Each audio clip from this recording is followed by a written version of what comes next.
convite, né, a todos do Museu, né, de Minas e Metal. A gente sabe que é o momento da gente compartilhar no espaço histórico da cidade aspectos que se dizem muito relevantes para a cultura, né? Todas as palestras daqui do Língua Afiada são bem interessantes. E eu espero hoje não chatear vocês muito aí na véspera desse feriado, né? Do feriadão aqui, tá até cheio, né? A gente agradece muito a presença de todos vocês aqui.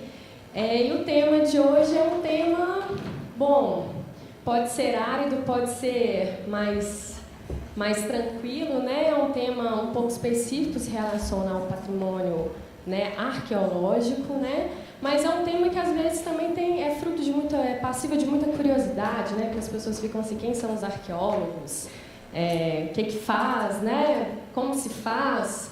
Né? Então a gente vai transitar hoje um pouquinho em 4 temas básicos, né? Prometo me ater ao tempo, né? 1 hora, para depois todos nós podermos ir lá no show de violoncelo. Então, a gente vai transitar primeiro um pouco pelo esse universo do patrimônio cultural, né? A gente sabe que tem um público diverso, nem todo mundo sabe o que é patrimônio, como que se caracteriza. Então, a gente vai transitar um pouco por isso. Especificamente, a gente vai entrar na questão da arqueologia, entender um pouco esse trabalho do arqueólogo, um pouco dessa diversidade do patrimônio arqueológico e, por fim, a gente vai amarrar um pouco as nossas ideias discutindo um pouco essa questão da diversidade cultural, que é uma palavra tão em voga, uma palavra que está na boca do povo como patrimônio, mas ao mesmo tempo às vezes a gente perde um pouco esse ideal, o que significa esse conceito, como que a gente pode aprofundar nessa questão da diversidade cultural, o que ela realmente significa e o que ela traz de discussão. Né? Eu sou atualmente doutoranda do Programa de Arqueologia da Universidade Federal de Minas Gerais, né? Já atuo com arqueologia há uns 12 anos, mais ou menos, né? Sou historiadora também de formação, sou coordenadora de projetos do Instituto de Inovação Social e Diversidade Cultural, no qual a gente atua na área de patrimônio cultural, a gente tem vários projetos também socioculturais, né? Então, para a gente é uma oportunidade muito bacana também dessa parceria institucional aqui. Então, vamos lá, né? Alguém aí tem ideia do que é patrimônio cultural, gente? Aquela perguntinha básica, mas... se cada um falar para mim uma palavra, quando você pensa na palavra patrimônio cultural, qual que é a primeira palavra que vem à cabeça de vocês? Vamos falando assim, aleatoriamente. Preservação. Mais alguém? IEFA, ó. Já estamos chegando nos donos do poder, né? Tangível e intangível. Tangível e intangível. Nossa, vocês estão muito embasados. Uma coisa... Trabalho em museu, não vale. Não vale. Assim, viagem, assim, patrimônio, lembra alguma coisa? Uma coisa mais material, mais fácil de ver? Lembra edifícios, né? Prédios antigos, monumentos, essa coisa bem matéria, bem física, né? Eu acho que a associação mais rápida que a gente faz com o patrimônio são as edificações e os monumentos, os símbolos, né, da cidade, vem diretamente da imagem. E a conservação também. Conservação, preservação. É isso mesmo que a gente está... Patrimônio, a palavra vem de pai, né? Já está chegando então na epistemologia, né, da palavra. Mas não vale, vocês trabalham em museu. O senhor quer falar? Não. Antes de Queria trabalhar, cumprimentar a Helena, que eu até então não tinha visto essa maravilha. Obrigada pela presença. Naturalmente, isso daqui vicia, essas quintas vicia. Que bom que veio mais, né?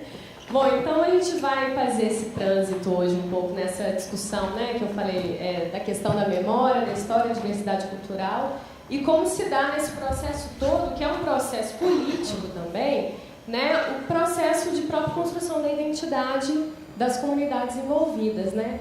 Tem essa expressão do Gil, que para te falar a verdade, eu não li assim, a citação dele, eu não escutei ele falando, mas a gente já está naquela cópia da cópia, a gente já encontra o material didático, então não sei se a frase é dele, mas de toda forma é uma frase que resume muito muito a ideia do que é patrimônio hoje, né?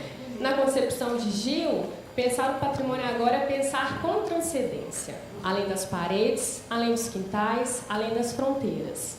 É incluir agentes, os costumes, os sabores, os saberes. Não mais somente as edificações históricas, os sítios de pedra e cal.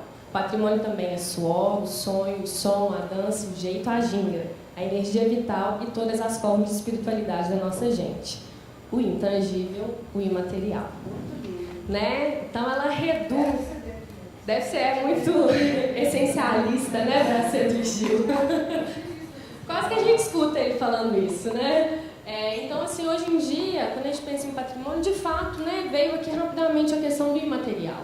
Né? Mas será que sempre foi assim? Né? Desde quando que a gente entende patrimônio dessa forma? Né? Helena já tinha lembrado aqui, na palavra própria da epistemologia do patrimônio, né, em latim, significa aquilo que é legado, né, o testamento, uma coisa, uma herança mesmo. A gente fala assim, eu tenho um patrimônio, eu herdo um patrimônio do meu avô, é um patrimônio material, mas hoje tem esse aspecto imaterial. Né? Então, esse uso dessa palavra patrimônio a gente já vai encontrar lá na Roma Antiga, né? E que, inclusive, fundamenta, né, questões jurídicas muito importantes, né? O direito ao patrimônio, o patrimônio individual, enquanto esse patrimônio mesmo de capital, né? Bom, ao longo, o percurso do conceito de patrimônio, ele vai é uma história muito longa, né? Então a gente não vai saber aqui estritamente nisso, né, nesse histórico do patrimônio, mas é importante entender que isso foi mudando ao longo do tempo, foi tomando outras faces. Né? Na época medieval, o conceito vai tomando uma perspectiva mais religiosa também, de patrimônio religioso. Né? Os renascentistas apreendem essa questão do monumental, né? Daquela história clássica da referência do povo, né? Dessa arte renascentista, então isso já é incluído nesse conceito de patrimônio. Né? Então o patrimônio ele começa a tomar outros sentidos, ficar mais abrangente. Né? Na época da França, na época da Revolução Francesa, é interessante que o termo patrimônio ele é um termo de importância, de relevância também. De relevância também, porque ele já toma um outro sentido que vai para além daquele de patrimônio como algo que é privado, né, como um bem que é herdado, ele vai já ter essa concepção de algo que é público, né, pela discussão, né, da democracia, né, vamos lembrar que é o momento desse debate. Né? Então, essa concepção moderna de patrimônio, ela acabou difundindo essa visão de que o patrimônio é algo que é social. O patrimônio é algo que deve ser discutido coletivamente. O patrimônio é algo que não pertence só a um indivíduo. Né? Então, que é um momento importante nessa construção do conceito. Bom, mas de lá para cá, né, muitos séculos já se passaram, muita água já rolou debaixo da ponte. Por que essa questão do patrimônio está vindo tanto à tona? Né? O patrimônio, vamos dizer, de uns 20 anos pelo menos, é uma palavra, é um conceito que aparece nos livros, aparece nas palestras, está na academia, está na universidade, está nos mestrados, nas dissertações, nos doutorados. Por quê? Né? Uma ligação muito forte que a gente tem que entender é desse processo de modernização que sofremos, pelo menos de uma forma tão expressiva, pelo menos desde o início do século XX. Né? Assim, vamos pensar como que o Brasil era. Vamos ver a sala aqui. Pelo menos tem uma turma aqui de 40, né? Então vamos pensar na infância de vocês, né? Como que o Brasil era? Belo Horizonte, então, né? Belo Horizonte é impressionante como que a cidade está se transformando num ritmo frenético, né? Assim, há 10 anos para cá, o que era BH? Então, assim, a turma aqui de 40, 50, vamos pensar na infância, como que era a cidade, né? O lugar onde a gente nasceu. O ritmo dessas mudanças tem feito com que muito se perca também. Né? A gente ganha, né, em desenvolvimento, talvez qualidade de vida para alguns setores, né, mas muito se perde. Né? Nesse processo de perda, surge essa questão muito latente, muito forte de preservação daquilo que remete à nossa identidade. Porque, ao fim e ao cabo, o patrimônio é aquilo que é a nossa herança, seja material ou imaterial. Né? Aquele legado que constrói a nossa vida, quem nós somos, é o patrimônio. Né? Então, nesse processo de mudança social, de mudança de vida, de mudança econômica, muito se perde. Então, vamos imaginar quanto de patrimônio assim, de pedra e cal, quanto de edificação já se foi sem ter nenhum tipo de registro. Né? Porque hoje em dia já é obrigatória, a legislação já pauta isso, né, dos estudos de inventário, registro, tomamentos, mas antes não era assim. Né? No Brasil, a maioria de vocês deve saber, mas desde 1937, quando foi criado o ISFAM, na época, atual IFAM, né, antes não se discutia isso de o que preservar, como tombar no vão. Né? Foi um processo social que é construído e que é muito importante para esse processo mesmo de construção da identidade da memória. Então, muito recente, né? Você vê, 37, isso no começo, né? Então, assim, uma questão que é... Mário de Andrade. Uma questão que é muito interessante, que quando a gente pega antes de virar o serviço, o Mário de Andrade já tem uma produção muito grande dele, né? Que ele mostra essas discussões de como deveria ser feito, né? Algumas pautas. E ele, lá no princípio, ele já está discutindo patrimônio imaterial, né? Então, já está atrelado a ideia dele de que patrimônio é algo que vai além do tangível, apesar da gente saber que nesse início do processo de proteção, que não é só no Brasil que aconteceu, mas no mundo inteiro, o que era preservado é o patrimônio monumental. Né? Se a gente for olhar os tombamentos que foram feitos a partir da formalização do IFAM, né? A gente tem aqui ó, o Núcleo Histórico de Ouro Preto, por exemplo, todas as igrejas, não vou falar todas é um termo horrível, mas a maioria das igrejas de tomamento federal ligadas ao período barroco, clássico, mas principalmente barroco, né? Ou seja, o protótipo de igreja colonial que a gente tem em Minas Gerais, a maioria dos tomamentos federais foi feito até metade do século XX, até 1950, 60. Né? Então, era um momento de se construir uma ideia de nação.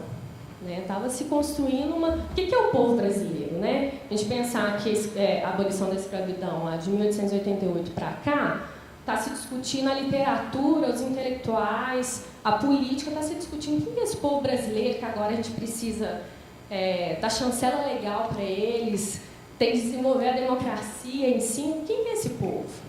Né? Nesse momento tem 1000 linhas que vão discutir ou o povo brasileiro é um povo degenerado, que é uma influência intelectual que até hoje nos marca muito. Né? O degenerado por quê? Porque ele veio do pior português, do negro e do índio, que não era um índio civilizado, né? Aquele grande índio, era um índio que vivia em pequenas aldeias. Não, o povo brasileiro era o povo das 3 raças, né? Mas é um povo que vivia com uma democracia racial. Então, é um momento de efervescência disso. O patrimônio, então, a noção de patrimônio veio a reboque dessas perguntas, né? Quem que é esse povo brasileiro? Esse povo brasileiro é representado pelo quê? Né? Então, era representado pelas igrejas majestosas, monumentais. Né? Então, foi um momento de predominância dessa cultura material bem forte. Né? O que, de certa forma, é expressivo também. Né? A gente não vai negar isso. Mas tem muito para além disso. Né? Que é o que a gente vai ver, então. Então, um pouco dessa discussão que a gente estava falando agora, a gente pode definir no século, né, nessa noção moderna de patrimônio, a gente pode definir um marco um pouco entre esse processo de modernidade no qual o Brasil ali... Eu fico, quando eu tenho que pesquisar a época de JK, eu fico impressionada como que as coisas mudaram. Se eu fosse dessa época, eu acho que eu iria sentir muito, né? Porque historiador e arqueólogo tem essa tendência ao passado. Eu imagino como que as pessoas também mais velhas devem ter passado por esse processo. Porque teve construção de Brasília, Belo Horizonte teve a construção da Pampulha, né? Represa de Três Marias, se a gente olhar Furnas, olha os grandes empreendimentos, né? As grandes obras que mudaram o eixo um pouco de circulação de economia, de capital no país, né? E tudo foi indo abaixo. Outro dia eu estava conversando sobre Furnas, né? como que na época de Furnas ainda não tinha esses processos que tem hoje de registro inventário, então as pessoas pegavam suas coisinhas de casa, já saiu, tem fotos que mostram a água já invadindo as casas. Né? Então, o que tem de patrimônio, né? Ali, agora que a gente está na época de seca, a gente vê em São Paulo, né, o pessoal falando que em determinadas áreas de inundação, as casas estão aparecendo com a seca, né? Então, assim, o patrimônio foi por água abaixo mesmo, literalmente, né? O que hoje não acontece dessa forma. Bom, então, o que antes, né, pelo menos ali naquele período do início do século, meados do século, vamos colocar a marca mais ou menos nos anos 70. Nos anos 70 tem um momento aí de discussão política, social, que vai desembocar na nossa Constituição, um movimento de direta já, um movimento político mesmo, e o patrimônio está muito relacionado a isso. Né? É um movimento de participação social, de mobilização social, que influencia no que e como contar a história do Brasil. Né? Porque patrimônio é isso, reflete a identidade cultural de uma comunidade. Seja a comunidade uma nação, um bairro, uma cidade, um estado. Ela é representativa do legado cultural. Né? Então, quando a gente fala, eu sou de Belo Horizonte, a gente tem as nossas referências culturais, né? E essas referências culturais são ligadas ao patrimônio. Então, eu sou de Belo Horizonte, eu não vou fugir ao estereótipo de que eu gosto do pão de queijo, né? Mas eu posso fugir um pouco, né? Ir para além da Pampulha, eu vou lá para o bairro Santa Teresa, barzinhos, né? Tem um JK, não tem jeito, né? Praça da Liberdade. Então, assim, tem aspectos que dizem respeito que não tem como fugir. Agora, o processo de seleção disso, que é interessante da gente pensar por que e como esses bens se tornam patrimônio. Né? É uma questão que a gente tem que pensar. Será que, desde quando? Claro que a gente está falando da Pampulha, é monumental, né? Assim, é uma construção que veio para marcar a sua época. Mas vamos pensar... Vamos para além de Minas agora. Vamos pensar, desde quando, por exemplo, os bois bumbás, né? Hoje todo mundo conhece boi bumbá, né? Lá de Parintins, a festa de Parintins, né? Desde quando aquilo se tornou um bem de relevância nacional? Né? Desde quando, por exemplo, no Rio, que fica discutindo a origem do samba, desde quando o samba carioca, que é um bem registrado no nível nacional, ou seja, ele representa o Brasil para qualquer lugar do mundo, né? Desde quando o samba, lá registrado no Rio de Janeiro, ele se torna referência cultural. Né? Tem um processo aí, tem uma estratégia de realização disso que é importante a gente pensar. Né? Que se relaciona em grande medida a esse alargamento um pouco desse conceito de cultura. Né? Cultura é o que agora? Né? Cultura é um conceito tão complexo, heterodoxo. Né? Cultura ele pode dizer tudo e pode não dizer nada. Né? Se a gente pensar que cultura em determinado momento já representou um nível de desenvolvimento social dos lugares, ou seja, tinha lugares com menos cultura e outros com mais, tinha lugares menos desenvolvidos culturalmente e outros mais desenvolvidos culturalmente, né? É um índice, é um nível que revela muito. Né? Hoje a gente não pensa mais nessas estruturas de que né, os países, as culturas, por exemplo, a cultura europeia é mais desenvolvida que da América. Né? Apesar de ser um parâmetro que ainda é julgado por outras balizas também, econômicas, políticas, sociais, históricas, mas a baliza que a gente entende hoje é que, bom, existem diferentes culturas. Né? Existem diferentes culturas, a gente tem que respeitar isso, que é o conceito de diversidade. Né? Diversidade é o quê?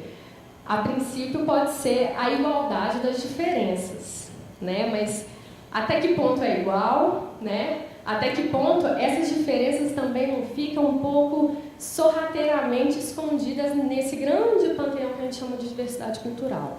Porque na medida em que a diversidade cultural é um direito hoje em dia, né, as minorias têm o direito de terem a sua diversidade cultural, os índios têm seus direitos, comunidades quilombolas, ribeirinhos, né, têm seus direitos de proteção da sua identidade, da sua cultura, mas até que ponto a gente também não entende a especificidade delas, né? A gente não verticaliza, né? Um pouco a proposta que eu queria trazer para vocês hoje discutir, né? Até que ponto, quando a gente também fala de diversidade cultural, a gente também não está negando o direito à diferença, né? Então, esse direito à diferença, ele está embutido nisso, nessa diversidade temática. Hoje, né, quando a gente pensa no mundo globalizado, tudo é tanto, a gente tem tanto acesso à informação, mas a gente está falando de onde, para quem e sobre quem, de que forma, né? Então, esse direito à diferença, ele parte dessa outra perspectiva de olhar. Bom, então, caminhando, deixa eu ver aqui como nós estamos. Bom, né, a nossa Constituição Federal, ela finalmente imprimiu, né, um conceito básico do patrimônio cultural e desse direito à diversidade, né? Para mim, eu acho que até hoje a gente ainda está na plataforma do direito à diversidade, né? A gente ainda está um pouco lutando pela possibilidade de reconhecimento de que temos culturas diferentes, né? A gente ainda está identificando as culturas, né? A gente nem ainda está no nível de discussão de direito à diferença de cada um desses grandes grupos, né? Que é uma discussão não só do Brasil, mas é um movimento mundial, né? Desse mundo globalizado, que o contato cultural ele se faz de uma forma tão rápida, em que medida a gente também não perde, né? E a gente ganha, né? A gente ganha porque a gente tem um contato com o outro, mas a gente também perde, né? Nesse próprio contato, nessa contaminação, né? Tem autores que usam esse termo contaminação. Então, a Constituição Federal, em 88, ela já define muito bem o que é patrimônio, né? São bens portadores de referência à identidade, à ação, à memória de diferentes grupos. Deixa eu testar isso aqui. Não, errei. Vou ver o laserzinho. Aí. Né? São bens portadores.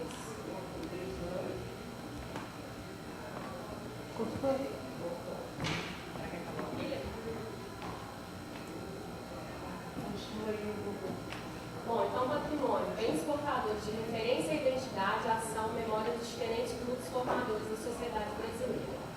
Né? Então, aqui já é um momento de definir. Né? Existe uma diversidade, só que ainda não define qual diversidade e como tratar essa diversidade. Né? Bom, então a gente volta naquele ponto que eu estava questionando. A gente se pergunta como que esse patrimônio ele é valorizado, ele é elencado, ele é escolhido. Né? Por que o sapateiro do meu bairro, né, uma profissão hoje em extinção, né, sujeito que ainda passa na porta de casa, né, fazendo aquele barulhinho, né, amolador de facas, né? Por que ele não pode ser patrimônio? Será que ele não é patrimônio? Né? Como que se dá esse processo de escolha? Quem que define isso? Né? Porque na medida que a gente está falando da nossa identidade, patrimônio é a nossa identidade, como que alguém que não faz parte da minha identidade vai fazer essa escolha? Né? Então, aí a gente já começa a entender um pouco esse campo de disputas que é o patrimônio, né? Passa daquela coisa estritamente turística, de fetichização, né? Aquele ambiente de tudo é bonito, patrimônio representa a beleza, para a gente discutir um pouco que tem um processo aí político intrínseco que a gente também está fazendo parte dessa rodana, né? Bom, alguns parâmetros a gente consegue visualizar muito fácil nesse processo, né? Que são alguns critérios que eles, ora são mais utilizados, ora são menos utilizados, ora são mais ressaltados, ora menos ressaltados. Né? A gente pode selecionar, por exemplo, o aspecto de excepcionalidade, monumentalidade e singularismo. O que significa isso? É a história lá das igrejas barrocas. A princípio, elas foram eleitas como patrimônio nacional por aquela majestosidade delas. Né? Elas são, né? Você chega em qualquer cidade histórica e o negócio é suntuoso, o negócio diz muito. Então, eles não são invisíveis na paisagem. Né? Mas, ao mesmo tempo, eles têm um critério muito interessante, que eles sempre estão ligados a um caráter estético muito forte. Né? Então, o valor de monumentalidade, ele muitas vezes está atrelado a essa ideia do que é o belo. Né? Normalmente se questiona assim, o patrimônio é sempre o que é bonito? É uma boa pergunta para a gente fazer, né? Por que determinadas coisas que esteticamente não são tão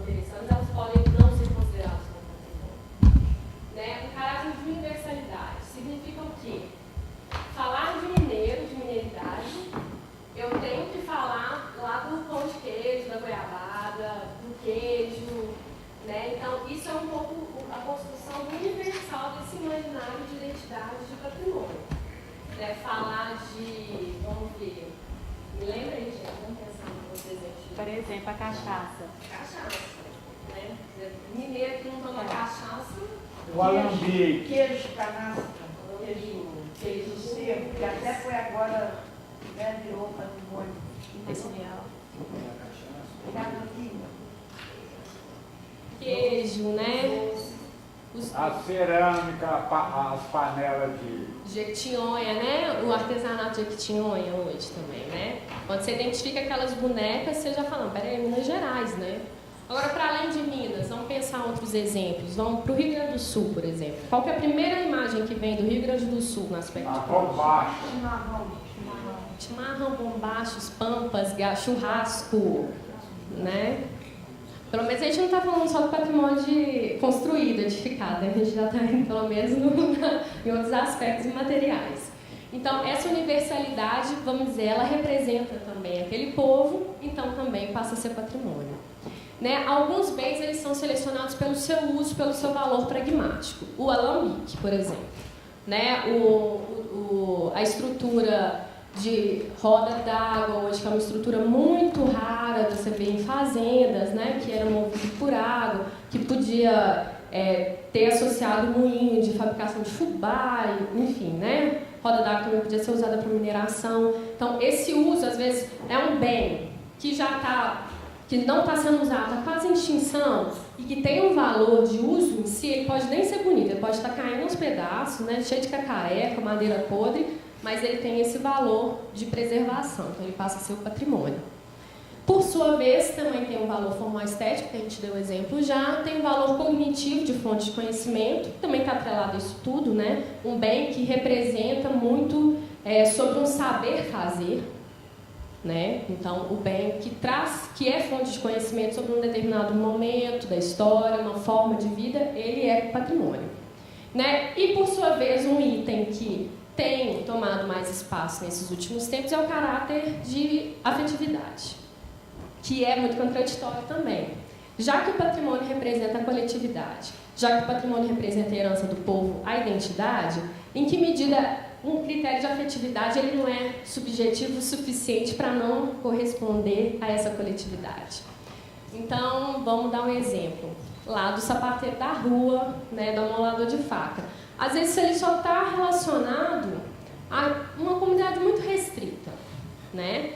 Que tem afetividade para aquele sujeito, que tem uma história com aquilo, aquele modo de fazer a coisa ainda, que cada vez mais é mais extinto, mas que para o resto da cidade não tem referência nenhuma. Né? Então, tá vendo como que as coisas são disputáveis, né? Então, a discussão vai para além do que um sujeito ou uma pessoa só tem a dizer, né? Diz respeito à coletividade.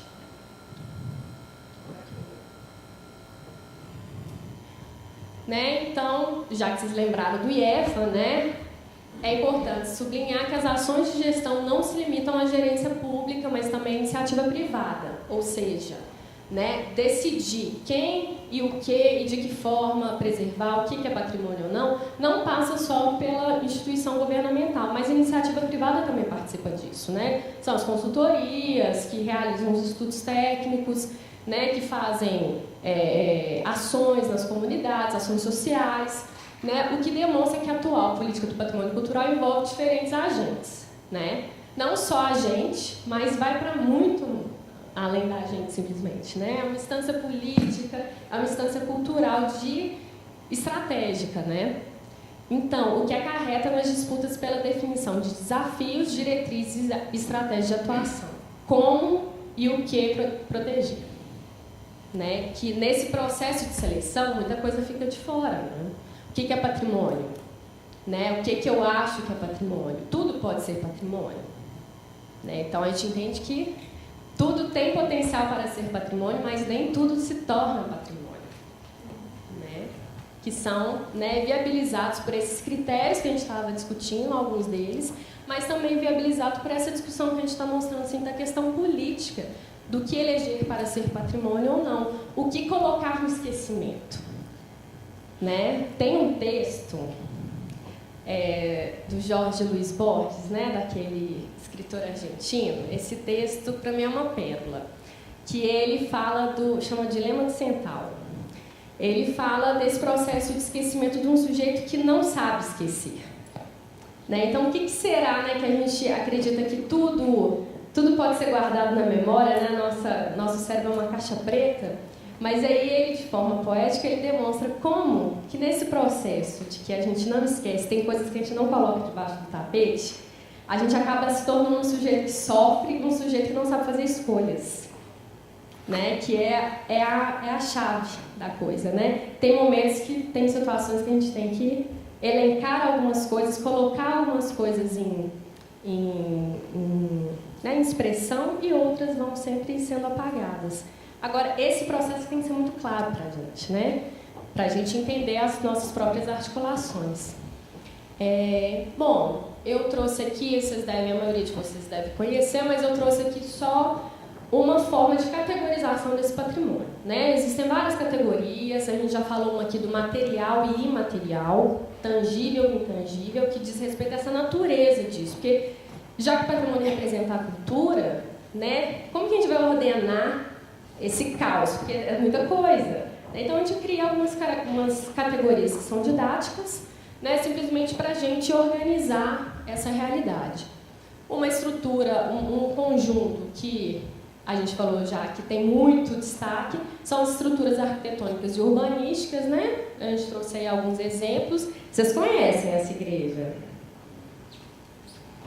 Ah, gente! Certa Piedade. Quem já foi lá? Vocês já tinham visto, às vezes é o ângulo, né? Porque esse aí tem que subir um rochedozinho, né? Para chegar lá. Que é patrimônio federal, né? Se eu não me engano. Eu tenho quase certeza. Tem poluição? E era uma época de outono para inverno, então fácil de ver mesmo. Uma outra categoria são os bens móveis integrados, que é um conjunto diverso, né? Desde o giral, desde a roda de fiar, até a escultura bonita da igreja. Essa aí é uma imagem que quem é da área já vê claramente uma característica dessa foto aqui. Vocês sabem como chama essa imagem? Esse tipo de imagem? Não? Isso aqui é uma imagem de roca, que a gente chama. Vocês já devem ter ouvido, às vezes, quando a gente faz passeio em museu, né? Por que é a imagem de roca? A roupinha vai em cima dessa estrutura. Normalmente são imagens ou que saem em procissão, que tem que ser mais leve, né? Então elas são vazadas. Então aqui a roupinha fica por cima. Na época colonial isso aqui servia de lugar para contrabando de ouro e pedras preciosas. Santo do Paoco. Né? O Santo do Paoco, às vezes, ele tem a estrutura não tão abertinha assim, ele já vai ser mais redondinho e furadinho. Né? E às vezes tem um lugarzinho para você tampar que aí nem parece que tem nada. Né? Então as imagens de roca são imagens representantes desses bens móveis. E bom, os bens arquivísticos, que é uma outra categoria, que é normalmente muito colocada em segundo plano, coitados dos conjuntos arquivísticos, dizem tanto sobre a história do lugar, né? Podem ser conjuntos de fotos, livros, acervos pessoais, jornais, né? Então é um bem que é um pouco complicado a sua gestão, porque às vezes ocupam espaços, estão em lugares que não é de adequada climatização, as pessoas não sabem lidar com isso. É aquele entulho. Né? A gente trabalha muito com jornal, por exemplo, a gente vai para o interior e vê que o pessoal, nossa, a gente colocou fogo num tanto de jornal, porque dá muito bicho. Né? Então, a gestão disso é um aspecto ainda que merece um cuidado muito grande. Os bens materiais, né, que é um universo enorme também de representações. A gente está na Semana Santa, aí na cidade de Minas quase todas vão ter amanhã procissões, né, missas. E por fim, já para a gente chegar na especificidade do tema, os bens, é engraçado que essa categoria que eu estou usando aqui é a categoria do IEFA. A gente usa no IEFA, usa também em nível federal, a Unesco também usa algumas categorias dessas, mas essa aqui é estrito senso do IEFA. Eles juntam nessa categoria os bens naturais, arqueológicos e espeleológicos. É quase assim, todo o resto que a gente não consegue lidar cabe nessa categoria. Né? Então, assim, eles são bens completamente diversos, né? O arqueólogo normalmente não vai conseguir identificar bem uma caverna, assim, né? A estrutura da caverna natural. Como o espeleólogo, ele não vai saber dizer tudo sobre esse universo natural, né? Então, assim, essa categorização diz respeito também a quem trabalha com o patrimônio. O patrimônio é uma área de conhecimento que hoje é interdisciplinar, precisa ser, mas ainda não é tão bem adequado dessa forma. A gente não vê tantos biólogos trabalhando com patrimônio em algumas ações, a gente não vê muitos arqueólogos, a gente não vê muitos espeleólogos, por exemplo, paleontólogos, então, raro, assim, quase impossível. Bom, e o que é arqueologia, gente? Alguém aí já participou, já viu um trabalho de arqueologia? Já viu um arqueólogo? Já participou de escavação? Na escavação não, eu participei de uma série de palestras que teve na PUC, em 2009 para 2010, quando eu estava na graduação, e teve alguns arqueólogos da UFMG que foram lá para dar palestras e falar para os alunos como que era o trabalho da arqueóloga. Eles até uma oficina prática, mostrando como que era o trabalho deles de campo. Cabeça de bacalhau, né, o arqueólogo, né? Mas ao mesmo tempo é objeto de um universo imaginário, né? Assim, Indiana Jones, né? No cinema, então, o arqueólogo aparece de uma maneira pungente. Né? Hã? Aparece no cinema como um aventureiro, explorador. Né? O aventureiro é aquele que... Essa característica de aventureiro até é muito importante, né? Mas vai para muito além disso, né? Parece que é aquele sujeito que sempre está de jaquetinha marrom cheia de bolsos, né? E o sujeito que vai para o meio do mato, né? Então, assim, a arqueologia, ela...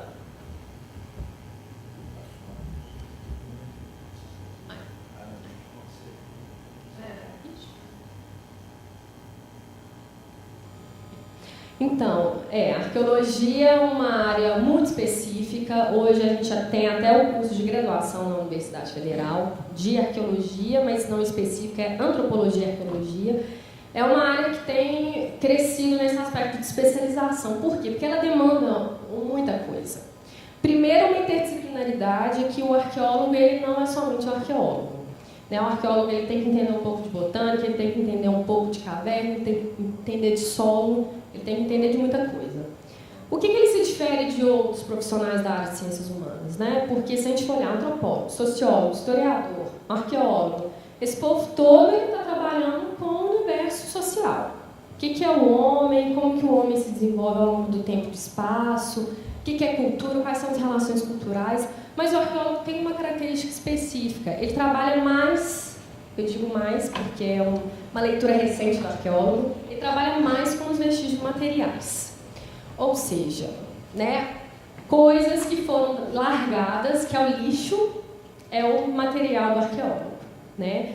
Mas atualmente uma discussão muito grande do arqueólogo, porque até então a gente entendia que o arqueólogo era o sujeito que trabalhava com as coisas extintas.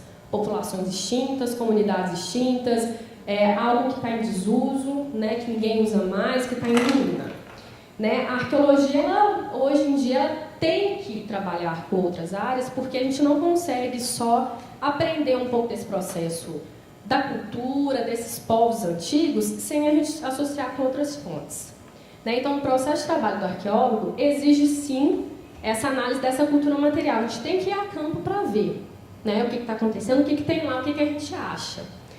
Mas, ao mesmo tempo, a gente tem que cruzar isso com outras fontes. Fontes históricas, muitas vezes, quem trabalha com cultura, uma arqueologia mais ligada à cultura indígena, por exemplo, tem que fazer um trabalho de campo de etnólogo, ele tem que ficar com um grupo étnico, talvez para ele fazer algumas apreensões.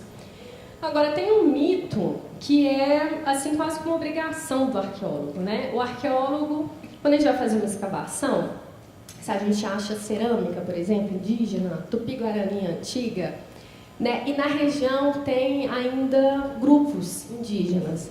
Quase que a gente tem essa obrigação de fazer essa linha do tempo, né? De, esses vestígios do passado, eles remetem a esse grupo atual, né? Que ainda sobrevive. E é um mito mesmo, porque na maioria das vezes o arqueólogo não tem essa capacidade.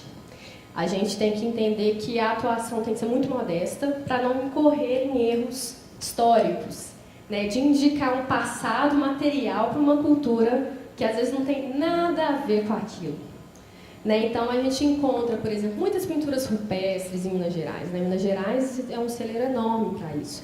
E a gente fica tentando entender quem que foi aquele povo que fez aquilo. Né? Tão majestoso, tem lugar, não sei se vocês conhecem o Vale do Peruaçu, né? A região da Serra do Cipó tem muita pintura, aqui pertinho, Confins, Congonhas, Confins, Matozinhos, Pedro Leopoldo, Santa Luzia, né? E tem tanta pintura rupestre também, e a gente chega e se depara nesses lugares e a gente quer entender de fato de onde que veio isso, né? E para onde que esse povo foi. Só que essa leitura de grupos étnicos atuais é um grande risco que a gente não pode se envolver. Bom, então, uma outra questão importante para entender o que é arqueologia é entender um pouco que, além de ser esse processo de reconstrução especializado do passado, né, nós somos só mais um dos técnicos, dos profissionais, dos cientistas que atuam nesse processo de entendimento, de interpretação do passado, mas que a gente também parte de um universo material que nem todo mundo consegue lidar. Né? Talvez um antropólogo não vai ter tanta habilidade para lidar com um vestígio material. Né? E nesse universo da arqueologia, tem dois conceitos aí, pelo menos duas ideias, dois pares conceituais, que eles são muito prementes, mas que dão um bom ponto de discussão para a gente. Né? A gente ouve falar muito de arqueologia pré-histórica e histórica. Né? Será que é possível fazer essa distinção? Né? Quem que é o pré-historiador e quem que é o arqueólogo historiador? Né? Isso é um conceito que surge de fora, que os brasileiros e o mundo acabam aprendendo, mas que diz respeito ao universo de colonização. Né? Normalmente, o pré-historiador é aquele que lida com algo que é antes da colonização do Brasil. Né? Mas é um ponto de discussão muito grande, porque grupos indígenas, por exemplo, que viviam antes de Cabral, eles continuam fazendo sua cerâmica, praticando sua agricultura, e isso aí é arqueologia pré-histórica ou histórica, né? A gente está lidando com o quê? Né? Então tem hora que a gente tem que discutir um pouco essas balizas para a gente entender de onde que a gente está falando, né? Bom, mas a arqueologia, ela é, antes de tudo, um processo de identificação e interpretação. Né? Nesse processo de interpretação, a gente tem que organizar esse caos da arqueologia por meio de algumas categorias. Né? Então, surge dentro da arqueologia as tradições. Por exemplo, alguém aqui já viu pintura rupestre, já teve contato? Pintura rupestre é mais comum, né? De qual região vocês já viram onde? Qual cidade? Vocês lembram? Lembra? Cerca Grande, Diamantina, quem mais aí? Sumidouro, Serra do Cipó, né? Então, as tradições, né, para a gente tentar entender um pouco quem produziu, qual que é aquele estilo, criam-se algumas tradições na arqueologia para explicar esses grupos étnicos. A gente não pode dar o nome para eles, né, que determinado povo que pintou, né, que fez aqueles grafismos, por exemplo, se chamaria Aredes, né, já foi um antigo grupo étnico já extinto aqui em Minas Gerais. Né, ou que eles são Chacriabás. Né? A gente não pode fazer essa associação, então a gente cria esses grupos, essas tradições, para a gente explicar um pouco essa linha de continuidade. Uma pintura que tem em Diamantina, ela se parece com uma pintura que tem no extremo sul da Bahia. Uma pintura que tem na região de Lagoa Santa, ela é específica, né? E ela aparece em Matozinhos, aparece ali um pouco próximo, Confins, mas ela é diferente de uma pintura que está no Peruaçu. Então, alguns grupos, a gente, né, cria esse sistema, né, que são essas tradições. Bom, e que tipo de vestígio existe? Né? Que tipo de vestígio arqueológico existem? Eu trouxe um caso já, né, paradigmático aqui em Minas Gerais, que é a Luzia. Vocês já ouviram falar de Luzia? Né? Luzia, ela é um esqueleto, um fóssil que foi encontrado na Lapa Vermelha. Eu volto aqui já, mas eu vou já colocar essa foto para vocês. Né? Na região de Lagoa Santa. que foi fruto de uma escavação nos anos 70 de um grupo franco-brasileiro, né? Alguns franceses, até o professor que está aí na foto, o professor André Cruz, ainda hoje é atuante aqui, né, na universidade, que é um grupo que fez uma escavação muito específica, muito verticalizada e acabou encontrando esse fóssil. É interessante que eles acharam, eles foram abrindo a sondagem, né, que a sondagem a gente vai descendo, a gente cria um recorte de amostragem dentro de um lugar, né, porque assim, como que a gente vai, de onde que a gente chega num sítio que... chega num lugar, né, imagina, você tem uma área de 50 hectares para você fazer a pesquisa, né? Você fala, nossa, onde que tem potencial arqueológico? Não dá para você fazer buraco em todo lado, né? Nem é o propósito. Então, como fazer isso? Isso é os critérios de amostragem. Tem várias formas, várias metodologias, né? Então, a gente pode entender, primeiro ponto, que é muito importante, entender o aspecto natural. O clima daquele lugar, o solo, onde que tem abrigo, caverna, não tem abrigo, qual que é o tipo de rocha que tem, a gente tem que entender a natureza do lugar, né, para a gente entender. Por quê? O lugar, né, onde que a população se estabeleceu tem a ver com o vestígio que ela vai deixar. Então, a gente não vai achar pintura rupestre onde que não tem paredão, certo? Não tem jeito, né? Mas a gente pode achar num lugar que é muito interessante, em lugares no Brasil que não tem caverna, como tem Minas, mas tem rochedos no mar, a gente acha muitos desenhos, né, que eram feitos com pedra mesmo, né, que é um tipo de grafismo rupestre.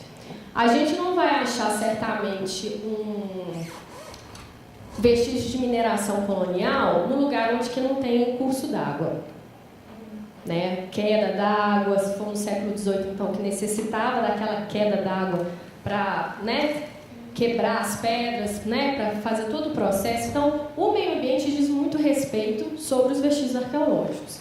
Então, por isso que o arqueólogo não pode ser meramente um arqueólogo, né? O arqueólogo tem que entender do clima, do ambiente. Ao mesmo tempo, a gente não pode achar que o ambiente determina todas as escolhas do homem, né?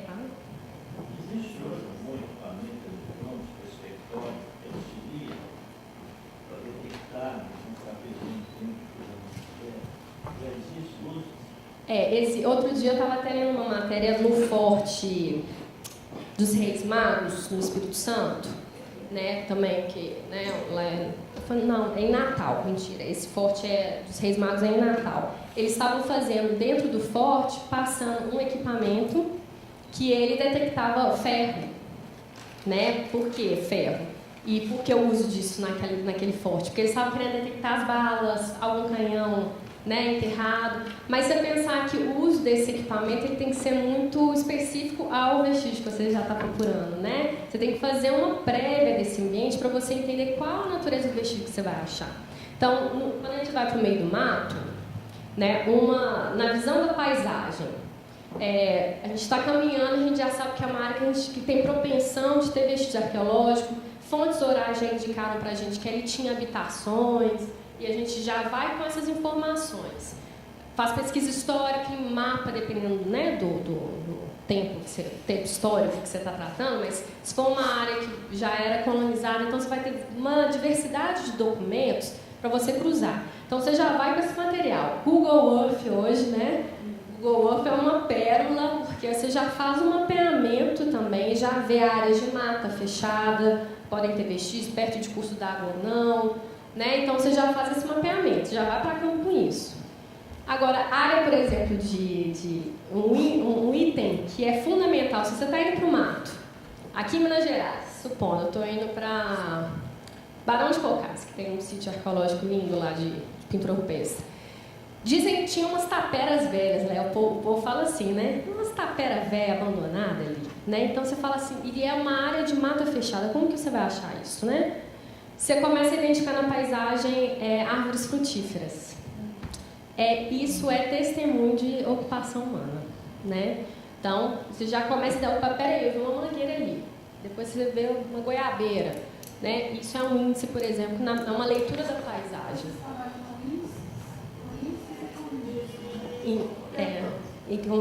Principalmente com os indícios, né? Então, é porque muitas vezes a gente também identifica estruturas, mas a gente não consegue contextualizá-las. O mais importante da arqueologia é isso, não é simplesmente achar. Né? A gente pode achar vários vestígios, achar é fácil. Agora, contextualizar isso, de que, por que esses vestígios estão aí, eles estão ligados a qual estrutura, ele diz respeito ao quê? Que é a interpretação da arqueologia, né? Que é o passo fundamental para a gente ir adiante. Então, por exemplo, no caso da Lapa Vermelha, eles já tinham indícios muito grandes aí de pinturas rupestres, eles já encontravam nessa área de Lapa, porque as áreas de Lapa são regiões muito interessantes para povoamento, vamos dizer, pré-histórico, né? São áreas de abrigo, né? Imagina, são grupos nômades que viviam atrás de caça, ainda não praticavam agricultura, né? A agricultura, a prática aqui nessa região vai ser 4.000, 2.000 antes de Cristo, né? Então, eles ainda não produziam milhinho, não produzia cana, não tinha nada disso. O sujeito tinha que correr atrás da alimentação dele, atrás da caça. Para isso, eles usavam objetos de pedra, né? Eles mesmos faziam, confeccionavam lascas, setas, né, que eles atiravam, né, bigornas, né, para quebrar cocos, né? Então tudo era feito, né? Tudo era feito pelo homem. Então os abrigos certamente eram locais seguros contra vento, contra animais, né? Muitas vezes a gente encontra habitações dessa população. Muitas vezes a gente encontra também sepultamentos.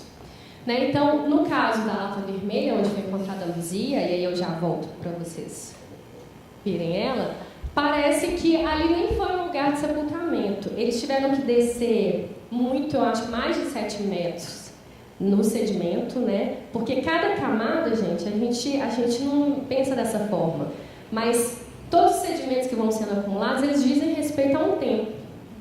Né? Então, a princípio mais antigo é o que está mais embaixo, né? Que vai sendo acumulado mais terra, mais terra. Claro que isso pode ser modificado, né? Se alguém abrir uma sondagem, um buraco, o que está em cima vai para baixo, né? Então, impactos existem. Por exemplo, o tatu é um bicho danado para o arqueólogo, porque o tatu ele faz buraco muito fundo e ele revira a coisa toda. Então, a gente tem que tomar muito cuidado com o buraco do tatu, porque o material que às vezes está numa camada mais acima, ou seja, mais novo temporalmente, ele vai parar lá embaixo.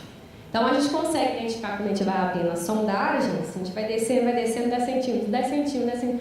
Tem hora que você consegue identificar um buraco que foi feito ali, né? Interferência, porque o sedimento, a cor da terra é diferente, né? É minucioso o trabalho, é paciente, é demorado e é caro. E é interdisciplinar, exige uma equipe muito grande. A Luzia, ela foi, pela forma como a ossada dela foi encontrada, parece que ela caiu por um acaso, né, numa área de fratura da caverna e morreu. Né? Então não teve nem terra por cima, enterramento, né, mesmo de um sepultamento, que fez com que o osso dela até se preservasse. Né? Interessante que uma situação que não era prevista fez com que ela caísse, isso aí já é muito abaixo, né? Que ela caísse e conseguisse ser achada depois. Associada a ela, né, e a outras ossadas, a gente encontra muitos materiais, né? A gente encontra o material lítico, que são esses materiais de pedra lascada, a gente pode encontrar cerâmicas, a gente encontra adornos, né? A gente acha que adorno é uma coisa contemporânea, né? Mas as pessoas também tinham suas formas de se cuidar, né, da sua beleza. Então, você encontra, dependendo do lugar, né, e da temporalidade, você pode encontrar cestos com pingentes de osso, né? Então, é um universo para a gente que é muito, muito novo, né? Que a gente não imagina. Que a gente sempre tem aquela perspectiva de que povo pré-histórico é o povo menos desenvolvido que hoje. Mas quando a gente começa a estudar com detalhe essa diversidade, a gente entende que eram povos muito complexos, né? Os povos indígenas do Brasil, eles padecem de um problema de que nossos vizinhos, maias, incas, astecas e todos os outros povos, eles eram monumentais, né? Eles deixaram pirâmides, deixaram estruturas de pedra que resistiram até hoje. Mas isso não significa que eles são mais desenvolvidos do que os povos indígenas do Brasil, os povos indígenas da Amazônia, por exemplo. São lugares diferentes, né? Não, vamos imaginar que a Amazônia é um lugar inundável, uma floresta densa. Determinadas estruturas não são possíveis de serem construídas. A gente não acha a mesma matéria-prima. A questão do clima também interfere, porque entre você construir monumentos, né, no clima de montanha, no clima mais frio, e você tentar construir no clima tropical de chuvas, né, torrenciais, então há essa diferenciação, né? Eu já vi, inclusive, até professores falando, quando vai trabalhar a questão da pré-história, a diferença entre os índios e os povos, né, da Mesoamérica, que os índios não fizeram nada porque não tinha estrutura física, não tinha estrutura material para fazer. E eles não olham essa questão topográfica, a questão do clima, né? Porque se tivesse condições, eles teriam feito. Então, aí entra a questão do clima como um ponto, né, de convergência, né, da discussão.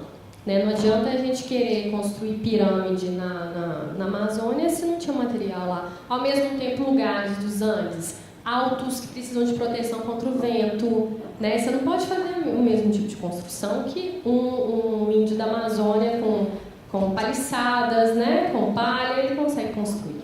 Então, não é identificar quem é mais ou menos evoluído, a discussão não é mais isso, né? A discussão é identificar a especificidade de cada grupo. Bom, a gente já está meia hora. Agora, a Luzia, gente, aqui na nossa vizinha, né, a Luzia, ela mudou o paradigma da arqueologia nos anos 70. Porque até então, e é uma discussão que ainda hoje, outro dia eu estava vendo, eu fiquei tão triste, porque eu estava vendo TV Escola, que eu adoro, né? Eu uso muito material didático, mas um programa estava fazendo uma discussão de uma parte da arqueologia tão out, já tão ultrapassada. Falei, gente, material educacional, mas que não foi reciclado, porque essa produção acadêmica e a apropriação disso no universo escolar ainda tem um limite, né? A gente tem essa dificuldade dessa interação, né? A linguagem, às vezes, do arqueólogo é muito específica, a produção não é publicizada, a gente não publica em revistas mais abrangentes, né? Então isso não chega tão fácil à sociedade. E eles ainda estavam discutindo a teoria do Clovis. O que é a teoria do Clovis, né? A ocupação na América, quando que se deu isso? Né? Sob algum ponto de vista de alguns achados que hoje a gente já ultrapassou isso, os índios que ocuparam a região das Américas, eles vinham, né, da região da Ásia. Só que com a leitura morfológica da Luzia, que vocês veem aqui, que houve uma construção aqui em cima da ossada dela, aqui, né? Isso aqui foi o crânio dela, né? As partes ausentes de ossada, eles fizeram preenchimento de borracha para, enfim, conseguir fazer esse molde. Quando a gente observa a Luzia, a gente vê que ela tem traços negros, né? O lábio grosso, né? O nariz, né? Também, os olhos arredondados. Ela não tem a morfologia dos índios atuais. Os índios atuais que a gente tem referência, eles têm traços mongoloides, que a gente chama, né? Do extremo oriente. Então, isso indica muito pra gente que essa teoria de que, né, a ocupação das Américas veio só de um lugar, ela tem que ser questionada. Como a gente falou que ela é teoria complicada, não asiática? Foi formado no crânio? Então, o que acontece? Isso aqui você vai mandar para um especialista disso, que trata dessas questões. Eles mostram com o estudo das ossadas, né, que é muito específico para a gente, né, mas que, por exemplo, esse osso aqui, que é esse aqui, por exemplo, né, ele é mais alto numa determinada etnia, o nariz que vai formar aqui o espacinho aqui do nariz, ele é específico para um grupo étnico e para outro não. Então, a ossada de forma geral, a arcada dentária, o que sobrou dos dentes, eles vão indicar para um especialista qual a origem desse grupo étnico, né? As dimensões, isso tudo é medido, né? Isso tudo é medidinho e aí ele consegue ir preenchendo com as fraturas que faltou do osso, eles vão preenchendo isso, aí consegue modelar, faz essa forma, né, e com as medidas e com toda a estrutura de osso, eles já identificam qual que é a matriz, né? Isso aí deu uma aula bagunça, né? Até hoje eles estudam, né? A teórica está em cima, depois não é nada disso, né?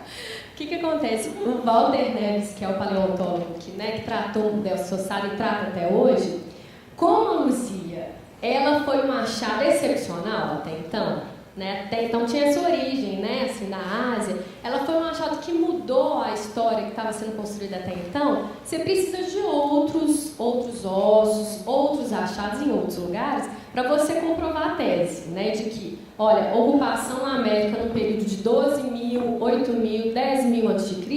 tem interferência de povos africanos. Como que eles vieram para cá, né? Que é a questão. Bom, a origem das espécies, e nós, como agro, sabe, isso os especialistas da espécie já comprovaram. E na África foi para a Europa, para a Ásia. E quando era Pangeia, provavelmente já tinha a ligação e pode ter vindo também gente para cá. Isso ainda não está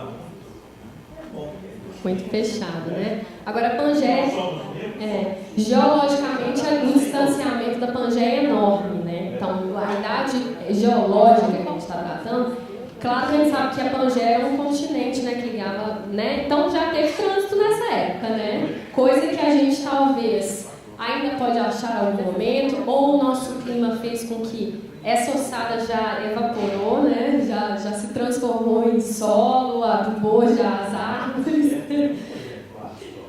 E a Luzia é um caso, só que, né, o mais interessante, que a partir da Luzia, então, essa pulguinha de que, olha, tem, de fato, a gente sabe que o berço da civilização é a Mãe África, mas quando que esse contato dos africanos na América se deu, que era a questão?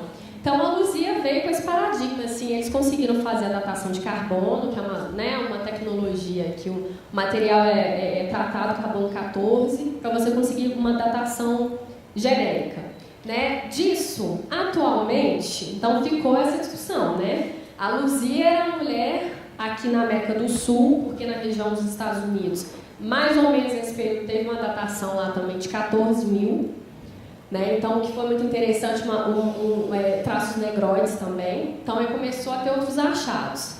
Por sua vez, aí tem uma outra polêmica, que é a região do Piauí, né? Que é a região hoje que é mais até renomada. Né? A Niede Guidon, uma arqueóloga muito importante de lá, na região da Serra da Capivara, tem aquela infinidade de pinturas rupestres lindas, né? Lá tem indicação, quando a gente pega material didático, sempre aparece isso. Tem identificação lá, tá a Luzia aqui, 14.000, 12.000, e lá no Piauí tem ser humano lá de 50.000, 40.000. Gente, isso é uma coisa incrível, porque aí vem as distinções da ciência. Os achados lá, eles se referem até a estrutura, a forma de achar, os vestígios que foram achados são alguns materiais queimados, a céu aberto, ou seja, em superfície, não foi escavado assim, que podem ser frutos não só da ação do homem, porque tem hora que assim, é do homem ou não é, ou pode ter sido um bicho que fez isso, né? Alguns ossos queimados, né? Fogueiras, vestígios de fogueiras que estão a céu aberto, ou seja, contato com o ar contamina esse material arqueológico. Então a datação disso não é mais precisa. Então, até no momento quando você está escavando, você não pode nem encostar nesse material. Você tem que pegar ele com material apropriado, fechar vácuo, já, alumínio, dependendo do material, para você não contaminar isso, para você ter uma datação mais coerente. Então, a datação de lá não tem nenhum outro vestígio, porque aqui a gente vai ver que tem outras coisas associadas, que a gente consegue confirmar. A datação de lá é isolada. Você não acha outros vestígios arqueológicos, não tem. Recentemente tem sido escavado alguns sítios de cemitérios que a datação está levando para o mesmo período. Sabe? Então, é uma distensão que existe de que, né, quem achou é mais velho. Né? A questão fica um pouco quase esse. Não, fui eu, não foi aqui, não, é lá no Piauí. Não é. Então, assim, sendo um pouco mais realista, aqui na nossa região a gente consegue identificar não só a Luzia agora, né, mas outros vestígios que confirmam a presença do homem de origem negroide nessa região. Né? Então, aqui, por exemplo, tem uma datação de um outro crânio de 8 a 10 mil anos. Né? E aqui esse material para vocês justamente verem os achados relacionados a esses povos, mais ou menos, desse período. Então, tem aqui a região da Lapa Vermelha, onde que a Luzia foi achada. Santana do Riacho teve um achado de um cemitério muito interessante, também desse período, né, 8.000, né, assim, mais recente. Né, a região aqui do Vale do Peruaçu, também com datação entre 11.000 e 2.000 anos, né, com várias pinturas. Tem no Mato Grosso, Pará, a região do Piauí aqui. Isso aqui é uma matéria de um jornal, então assim, o jornalista certamente se esquivou da polêmica e nem colocou a datação para a Serra da Capivara. Né? Ele se esquivou do problema. Né? E tem aqui na região do Rio Grande do Sul também tem vestígios que dialogam. Agora, a Luzia, ela diz respeito ao universo de uma população ainda nômade, que não produzia cerâmica, que não produzia agricultura, que era caçador-coletor, né? Ou seja, vivia, né, dependendo da estação do ano, em determinados lugares, né? Perto do rio, pescando, que tinham seus materiais líticos, né? Por exemplo, a região de Buritizeira, que fica também no norte de Minas, por exemplo, houve vários achados, né? Aqui eu trouxe para vocês um exemplo de uma ponta de lança, né? Que é material arqueológico. Olha, isso aqui são todas as reentrâncias de lascamento, né? Dessa ponta, né? A gente acha impressionante, né? A gente fala assim, mas como que... Eles tinham que sobreviver, então eles tinham que caçar, então eles tinham que produzir seus materiais. Para produzir a ferramenta. Né? Complexo para vocês. Por que não comprava na indústria? Era mais barato. É semelhante. Menos trabalhoso. Não achar na Europa. O que é a civilização que fez uma ponta de lança tão semelhante que gasta Então, tem a pergunta aqui, um pouco dessa relação entre esses objetos que são encontrados, nesse caso, essa ponta de lança aqui, ela pode ser encontrada em outra região do mundo com uma forma muito parecida. O que isso quer dizer, né? São povos que precisavam produzir seus materiais. Certamente, a forma diz respeito à utilidade dela mesmo, né? A seta, ela vai ter que furar a pele, né? E depois ela vai ter que ficar para esse material morrer. Então, por isso dessa reentrância. Então, a forma é uma coisa relacionada ao uso mesmo, né? Agora, o material disso aqui pode variar. Por exemplo, esse material aqui, se eu não me engano, é de quartzo, né? Ele é um pouco transparente. Quartzo, inclusive, nem é um material muito durável. Material, quando você acha um material lítico na África, você acha um material de sílex, por exemplo, que é um material perfeito, que dura, são pontas e outros materiais que são usados até a morte do sujeito, são enterrados com eles, né? Então, assim, essas variações, é a mesma coisa de perguntar assim, onde que surgiu o fogo, né? O fogo, ele vai surgir em diferentes pontos do planeta, porque isso é um desenvolvimento do ser humano, né? Da necessidade de vida dele. Então, a forma, o desenho, o material, se aparece com um bordadinho, menos bordadinho, não sei o quê, aí que é a característica das tradições. Cada grupo vai ter esses aperfeiçoamentos, né? Então, a gente estava falando de Luzia, que é uma mulher aqui, né, de 12.000 a.C., mais ou menos, pensar o que isso é muita coisa, que eu estava falando que eram povos nômades, caçadores-coletores, que tinham que correr atrás para sobreviver. Né? Então, foram grupos que deixaram muitos vestígios, né? Mas tem um buraco, uma linha de tempo na pesquisa da arqueologia, que depois a gente começa a achar ossadas mais ou menos os 4.000, 2.000 a.C. São esses grupos ceramistas já, que já eram grupos que ficavam sedentários em determinado lugar, produzindo já agricultura. Certamente eram populações que poderiam ser mais volumosas, porque tinha mais produção de alimentos, né? E nesse meio do caminho, o que aconteceu? Será que Luzia se extinguiu, né? Será que esse povo de Luzia não deixou herdeiros? E até o questionamento também, né? Esses povos, então, que deixaram esses vestígios, por que não se achou nenhum vestido de osso ou de outros materiais, até para falar quem que eles eram? Se eram ancestrais desses povos que vieram, se eram povos que, outros grupos que vieram, que se desenvolveram e conseguiram fazer esse tipo de arte, né? Ou esse tipo de vestígio que deixou hoje. Então fica sempre essa discussão, porque assim, eu trabalho com os alunos em sala de aula com relação à pré-história. E eu falei muito com eles com relação à Luzia. E eles começam os questionamentos, porque entre a Luzia e você depois falar dos povos primitivos, marajoaras, sambaquis, fica essa discussão. Falar, tem a Luzia, depois tem os povos primitivos. Nesse meio tempo, quais são os povos que tiveram, então, no Brasil nesse período? Fica essa discussão. Até eles mesmos ficam curiosos, querendo saber, né? E a gente não consegue responder mesmo, né? De fato, a ciência ela é feita de verdades, muitas vezes, mas que devem ser questionadas, nem tudo pode ser respondido, né? É mais fácil a gente questionar aquilo que diz muita lógica, né? Aquilo que constrói uma realidade tão certa, que é mais fácil a gente questionar esses... Mas se surgir, né? aí vai revolucionar toda a teoria? Agora, essa discussão a questão que a gente não obrigatoriamente pode ligar os grupos étnicos atuais aos seus antepassados.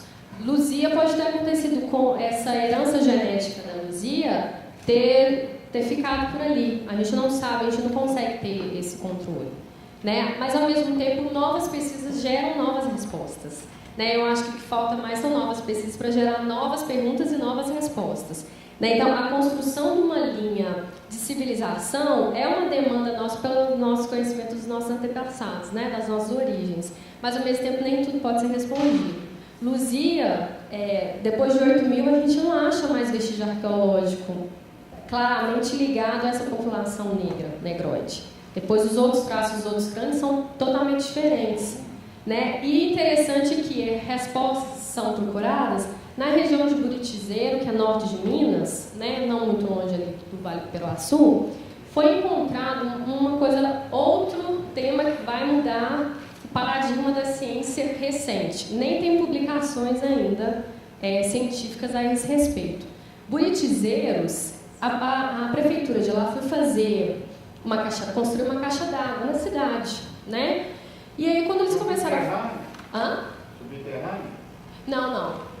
Assim, em superfície mesmo, né? Mas foi construir a fundação pilar da caixa d'água, uma obra com o parapeito, a rua, gente, como chama, não é parapeito? Não, parapeito é de janela. É isso que a gente pula, assim, né? É meio-fio. Né? No meio-fio da rua, um pouquinho para cá, é a palavra que foge. O meio-fio, perto da caixa d'água, o pessoal foi fazer um buraco para fazer a fundação da caixa d'água e começaram a achar ossos. Opa! Aí o IFAM foi lá, né? Parou a obra. Peraí que a gente vai ter que ver o que é isso, né? Quando foi ver, é um dos maiores cemitérios na região agora, cuja datação aproximada já das primeiras pesquisas data de 6.000, um período que a gente não tinha ossado ainda. Então, o que tem sido achado lá? Né? Essa obra, a caixa d'água, né, não existe mais, já era. É impressionante porque é no meio da cidade, né? Então, assim, né, tem um vizinho, assim, que é a casa da Doninha lá, que certamente ela está sob um sítio arqueológico. É um cemitério, né? Um cemitério no qual tem mais ossadas de adultos, tem poucas ossadas de crianças, as ossadas você consegue encontrar vestígio lítico associado a elas, todos eram enterrados com seus materiais líticos, suas pedras lascadas, suas bigornas, né? Alguns você consegue identificar vestígios de alimentos, né? Então você consegue identificar já 6.000 a presença de agricultura, alimentos assim de substâncias que só são produzidas por meio da agricultura. Então, assim, já é um outro paradigma agora, né? Depois da Luzia, outras pesquisas já estão surgindo, mostrando um pouco esse processo de consolidação dessa população na região central de Minas Gerais. Então, isso ainda vai ter muito pano para manga, a região de Buritizeiro. Não, mas é isso mesmo. Já li bastante. E foi descoberta comunicação de 12 mil anos, tão semelhante quanto o Egito, são mais recentes. É verdade, mas tem processos de mumificação que são naturais também, né? Tem processos que são feitos e tem processos naturais. Às vezes a gente encontra ossadas em estado de mumificação, porque pelo ambiente seco, né, a região é muito seca, o clima, além de ser seco, o tipo de solo, então substâncias químicas às vezes procedem. Mas o que não me espanta é que lá talvez possa ter desenvolvido isso muito antes do Egito, porque nosso parâmetro de civilização começa lá no Egito, né? Lá, então assim, Egito é 4.000, né? Se a gente pensar o que a gente já está mostrando aqui antes disso, né? Então, e eles estão à beira de um curso d'água enorme que permitiu que eles ficassem sedentários, né? Que produzissem agricultura. Mas aqui na América, certamente, porque as pesquisas ainda têm muito, né, a dizer, muito a contribuir. Então, caminhando já para o final, então, assim, tem alguns exemplos de materiais lá desse sítio de Buritizeiro, que a gente trouxe um pouco para mostrar esse paradigma da ciência, como que ela está em eterna mutação, né? Então, né, nesse material, a gente fala assim, mas o que tem de especial, né? Assim, olha que todas essas reentrâncias, isso não é natural, gente. A gente não acha pedra natural assim na natureza, não. Olha, todas as reentrâncias, isso tudo foi lascado, né? Então, isso aqui, por exemplo, né? Vocês conseguem identificar claramente que é a lâmina de um machado, né? Já bem sofisticado. Eu não tenho certeza agora o que é dessa pedra. Pode ser um gneiss, sabe? Opa, passei tudo aqui. Aqui. Desse. Isso aqui já é da nossa era, né? Mas assim, isso aqui certamente é material de grupos indígenas que estavam presentes na época da chegada dos europeus, né? Que a gente chama de material pré-histórico ainda, né? Aqui olha que interessante, né? São figuras. Aqui claramente a gente consegue ver que é um material lascado, que tem uma figura de uma coruja, né? Pode ser de uso ritualístico, pode ser, né? A gente não consegue extrapolar muito além disso, né? Tem material cerâmico, né? Eu trouxe até só um exemplo aqui. Essas urnas cerâmicas, essas aqui poderiam ter sido usadas para sepultamento secundário, né? Os corpos, os ossos depois já do corpo, né? Sido enterrado, depois os ossos são recolhidos, colocados aqui, junto com seus utensílios, né? A arte rupestre é uma outra variedade de vestígio arqueológico muito rico, né? E que ao mesmo tempo também é muito dissonante, porque não quer dizer que o que a gente enxerga, que por exemplo é uma capivarinha, o que a gente enxerga realmente quer dizer isso, né? Que por isso mesmo do uso da arte também, né? A arte está ligada a artesão, né? Está ligada a uma característica sofisticada de uma representação gráfica. Não quer dizer que a gente desenha uma porta, né, uma pintura moderna. Vamos pensar, a gente desenha uma porta que realmente a gente está representando uma porta, né? O mesmo acontece com a pintura rupestre. E a gente tem limites dessa interpretação que devem ser levados em conta. Por exemplo, a datação também, né? É possível fazer algumas datações com pintura rupestre. Essa datação aqui desse sítio da Pedra Pintada, que é bem próximo de Belo Horizonte, é um sítio enorme, com várias lapas pintadas, né, tonalidades assim para o ocre, muito vermelho, muito preto, né, são datados entre 10 e 6 mil anos. Esse sítio hoje é um sítio tombado em nível municipal, né, aberto à visitação de escolas. A gente está falando aqui de vestígios muito ligados à pré-história. Mas existe uma outra diversidade de vestígios enormes, né? Assim, que a gente nem consegue categorizar, mas também estão ligados a um universo histórico de uma outra realidade. Então, eu trouxe a foto do Forte de Brumadinho, que vocês conhecem, gente? Né? Aqui na região metropolitana. O Forte de Brumadinho é uma região hoje até muito visada, porque está próximo de um condomínio, né? As pessoas, de certa forma, frequentam. E, ao mesmo tempo, pesquisas têm sido feitas, na UFMG também, que mostram como que essa estrutura vai para além desse núcleozinho que a gente vê mais em foto, né? Uma estrutura edificada muito clara na paisagem, mas que está associada a um universo de mineração colonial enorme, né? Ligada a uma mineração colonial do século XVIII, que se manteve ainda no século XIX. tem catas, mundéus, estruturas assim na paisagem muito interessantes, né? Muito específicas daquele momento de produção, de extração de ouro, né? Depois de ferro. Então, o Forte de Brumadinho ele tem uma polêmica que antigamente as pessoas achavam que era um lugar onde se cunhava moedas, né? Assim, para você, você fugia um pouco da coroa real, você mesmo cunhava suas moedas para, né, falsificadores, né? Só que porque tem documentos que comprovam, né? Mas a região onde que era cunhada a moeda velha não é aí no Forte de Brumadinho, é no município de Moeda, num sítio arqueológico que fica no distrito de Moeda Velha. Né? Lá é uma estrutura edificada, não tão majestosa, né? Ela é um pouquinho mais discreta, mas que ainda hoje você vê os vestígios, que a gente chama de seteiras. Eram umas janelinhas que o sujeito ficava vigiando para ver se tinha alguma movimentação. Se tivesse alguma movimentação, ele já atirava flechas contra alguém da coroa que viesse, né? Tem até uma pesquisa muito interessante, recente, do André, esqueci o sobrenome dele, mestrado na História, que ele fez a escavação nesse sítio, mostrou vários achados, né, relacionados a essa cunhagem de moeda. Por exemplo, trouxe mais um exemplo aí. Isso em Minas Gerais a gente vê demais, né, as estradas cavaleiras e as estradas calçadas. Quem nunca fez trilha aí, né, passeando no meio do mato, pegando alguns fragmentos dessas estradas, né, uma estrada que claramente calçada, né, usada para um transporte mais já bem qualificado, as estradas cavaleiras que eram usadas assim, para trote de cavalos mesmo, né? Bom, então, para finalizar, gente, é complicado, né? A gente navegou pela diversidade. Diversidade de patrimônios, diversidade de categorias, diversidade cultural. Né? Mas o que fica disso pra gente? Né? Porque a gente sai até com a cabeça cheia.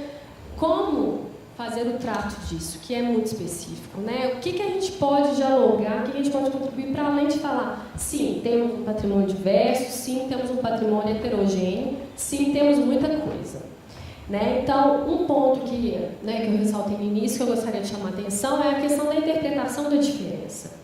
A gente consegue sim identificar esse corpus de diversidade, mas a gente tem que ir para além disso. Né? Ir para além disso é se questionar o material que você está trabalhando, questionar como cidadão mesmo o que está sendo representado, com quem que a gente está dialogando, o que esse patrimônio representa para a nossa cultura. Né? Qual é o processo de construção de memória e identidade que a gente também partilha e que a gente compartilha. Né? Então, o ressaltar a diferença na diversidade é um direito cultural que a gente ainda tem que construir.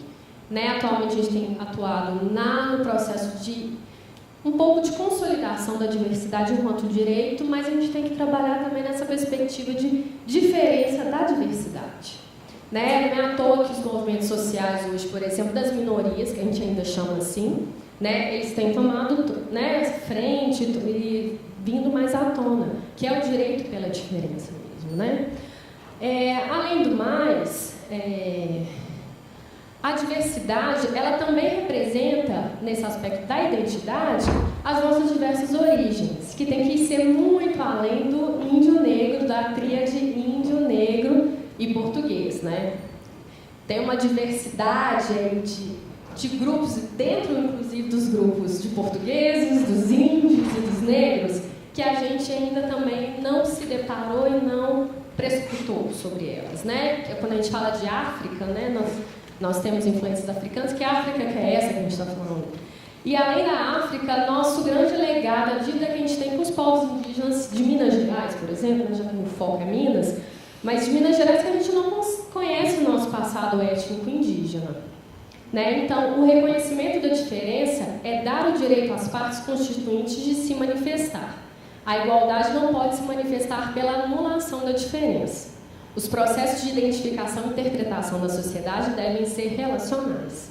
Né? Então, a gente identifica a diversidade, mas a gente relaciona com as diferenças dentro dessa diversidade. Né? Então, a interdisciplinaridade, que é um processo específico e próprio de quem trabalha com patrimônio cultural, né, é um processo também de construção de memória. E a gente, como cidadão, tem que entender isso, que esse processo de construção de memória pelo patrimônio interfere na nossa vida, assim, na nossa construção de identidade e das gerações que estão vindo, né, que nesse processo tem omissão de alguns aspectos e tem o ressalte de outros, né? Alguma coisa fica escura e outra coisa recebe luz. Né? Então, esse é um processo de reconstrução do passado, da memória, da identidade, que é seletivo e é político. Né? Então, esse debate epistemológico de representação da diferença por meio dos vestígios arqueológicos reflete o direito à diferença no seu registro, de evitar as monumentalizações, né, desse predomínio de tratamentos míticos e sagrados, né, desses bens culturais. Correndo o risco de se transformar os bens culturais em meros objetos de consumo, em formas objetivadas, ao invés de se compreender o processo no qual foram construídas essas memórias. Então, o patrimônio se torna objeto de consumo turístico, a gente consome, a gente vai para uma cidade, a gente quer conhecer o que é patrimônio, mas espera aí, a gente também está consumindo isso. Bom, então, para terminar, eu trouxe essa citação, né, que reflete um pouco essa nossa discussão, que é do Walter Benjamin, né, ele escreveu isso lá no final do século XIX, na França, mas que até hoje ainda é muito, muito real para a nossa questão de hoje. A língua tem indicado que a memória não é um instrumento para a exploração do passado, é antes um meio.